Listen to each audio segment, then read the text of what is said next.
Is there a learning continuity during the COVID-19 pandemic? January 30, 2020, COVID-19 reached the Philippines and it affected many things, including the education of students. There is learning continuity amidst the world's pandemic. Through the help of technology, the learning of the students did not cease. However, the downside of this is that some students who can't afford online class are having a hard time and they learn less because of this. Continuity of learning is essential to ensuring the development of the children. Beyond stated in the forum the first principle that they adhere to and which they are committed to in compliance with the President's directive is to protect the safety, health, and well-being of their learners, teachers, and personnel, and to prevent further transmission of COVID-19.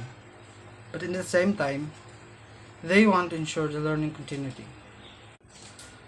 Furthermore, in my case, I've encountered a lot of problems and struggles throughout the blended learning.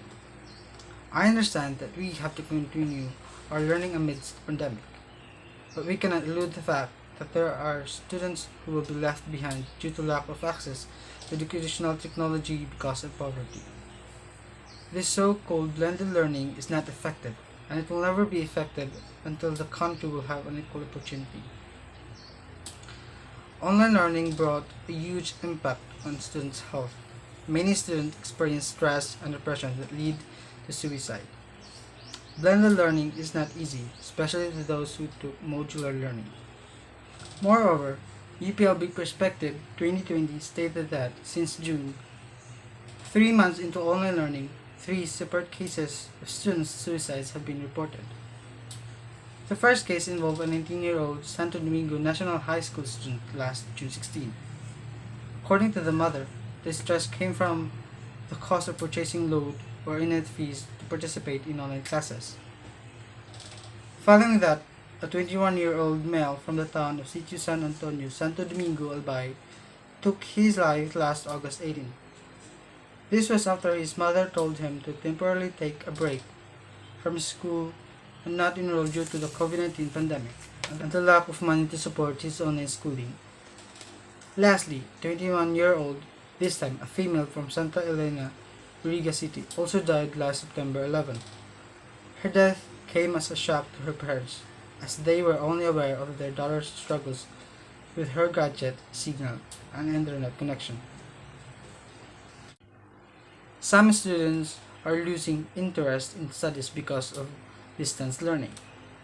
According to the ABS-CBN News, various groups urged the government to start working on the safe and gradual holding of face-to-face classes in schools, saying that students are losing interest in their studies because of the difficulties of distance learning. Increasing numbers of student suicide cases because of stress and depression. Cervantes D. 2020 reported that a youth group is challenging the Department of Education to prove its claim that suicides should not be linked to distance learning or modular learning amid the COVID-19 pandemic, after the group monitored at least 17 suicide incidents among students so far this school year. Salman Jai 2020 conducted a research that says kids in low-income families were most likely to be left out of remote learning.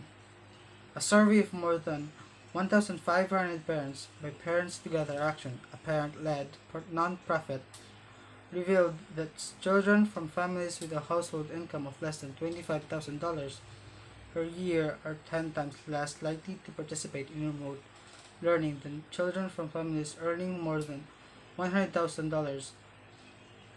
Children from low-income families were also 3 times more likely to lack consistent of access to a device.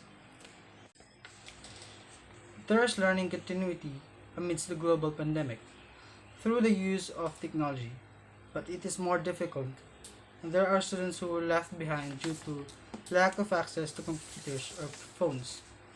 Blended learning makes the students have a hard time studying. However, we have to deal with it to carry on learning. Teachers need to assist the students and understand those students who are having a hard time keeping up with the home-based learning.